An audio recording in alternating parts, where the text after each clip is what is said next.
Hey guys, good morning, good morning. It is January 6th, 2020. I am on my way to Epcot, but as you can see, I am in a winter coat. That is correct. It is 45 degrees here right now.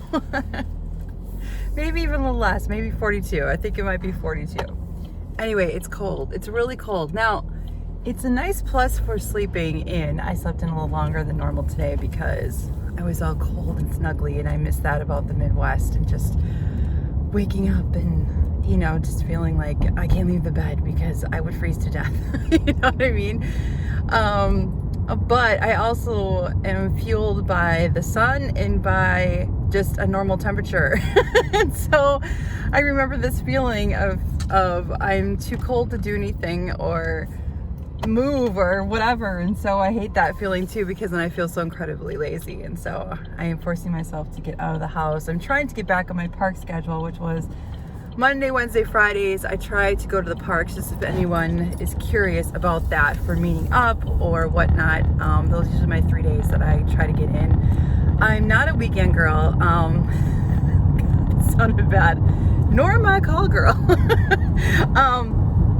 I don't go on the weekends for several reasons. It's just very busy, and I just feel like it's just busier on the weekends, and I like to keep the weekends for things with the family, with the husband, just go, and we really enjoy like farmers markets and taking a drive and going to like a state park and just a lot of nature stuff, and I don't know, just everything but the park. So we try not to go to Disney on the weekends unless we absolutely have to for something. So yeah, I'm trying to get back into my routine of Disney on Monday, Wednesday, Fridays. But this week is the Disney Marathon week. It starts on Thursday, so I am going to head over to the Expo's open Wednesday, but I'm going to head over Thursday, I think, to pick up my bib.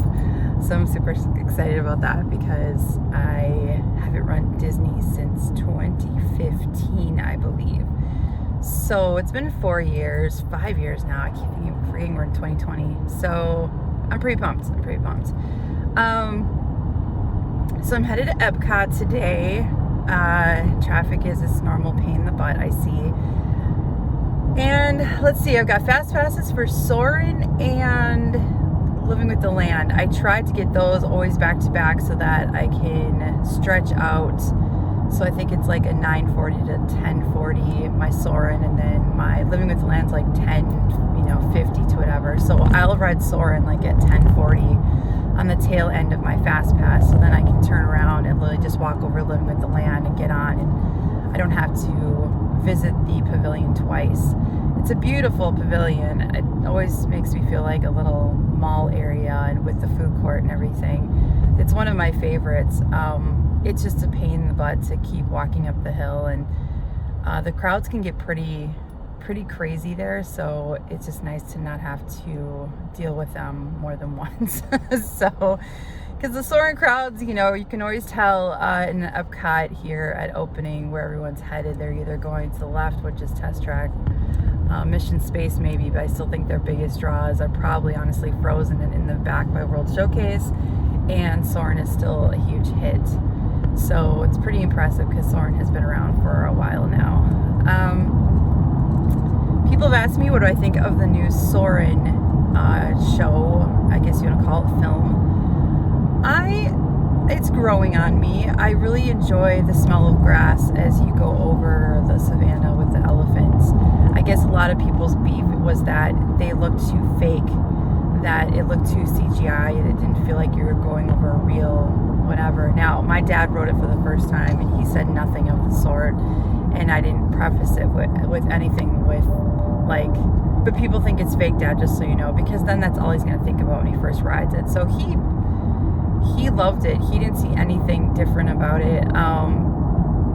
There's old stuff like of the music score. I liked a little bit more of the first one. The people always asked me the first time I wrote it, did your Eiffel Tower lean? And I was like, what are you talking about? Isn't isn't that the Leaning Tower of Pisa, and isn't that Italy or something? I'm like, what are you talking about? And they're like, didn't you see it? And I was like, well, no, I didn't. And so if you sit on the left or right, here's a nice tip. If you sit on the left or right of any of the screens, for some reason, because of how the theater is either built or the screen curves, the Leaning Tower, the Eiffel Tower, the tail of it, the top of it turns. And so it's a little bit like, what? You know, it's weird. It's unnatural is what it is. So it kind of throws off a little bit of your equilibrium, just because you're like, why all of a sudden is it going like this? And also the Taj Mahal does the same thing a little bit, depending on how far over you are on what side of the screen you are of Soarin'. So just keep that in mind. If you want full-on experience, you don't want anything distracting you, ask them for the center screen and the center row. Also, if you don't want feet in your face, just a side tip, make sure you ask for row 1. If you don't like heights, ask for row 3. If you don't care either way, let them give you a row. The joys of I-4 traffic as I go 12 miles an hour. It is the one thing I'm looking forward to when we move, is not dealing with this anymore. This has been a big pain in my butt since we've been in this corner. And because of all the developing in my corner, this is never going to get better. I mean, they're always going to have this problem, and it's just going to get worse and worse over here. And thankfully, I'm not going to be around on this side anyway, living on this area, to deal with it anymore. It's ridiculous, and it just can't be supported, and either road's infrastructure is just breaking down in this corner. So yeah. So anyway, I just thought I would vlog quick on the way to Epcot and just say good morning, everyone. And I hope you guys have a fabulous Monday. Still counting down to Kim. She comes Sunday. I'm so excited. We just love hanging out together, and I just enjoy that time together, and just looking forward to it. And yeah, just having that girl bonding time is some of my favorite stuff in the world. So I hope you all have a fabulous day. I'm gonna leave now to pay attention to traffic. So anyway, I will talk to you guys later. Today starts, by the way, the Moving Mondays vlogs. I will start talking about how to move here, and lots of good stuff in there. So make sure you follow that and watch it today if you enjoy or want to move to Florida, or have moved to Florida and want to hear my side of things. So good luck. Good luck. God bless. Bye, guys.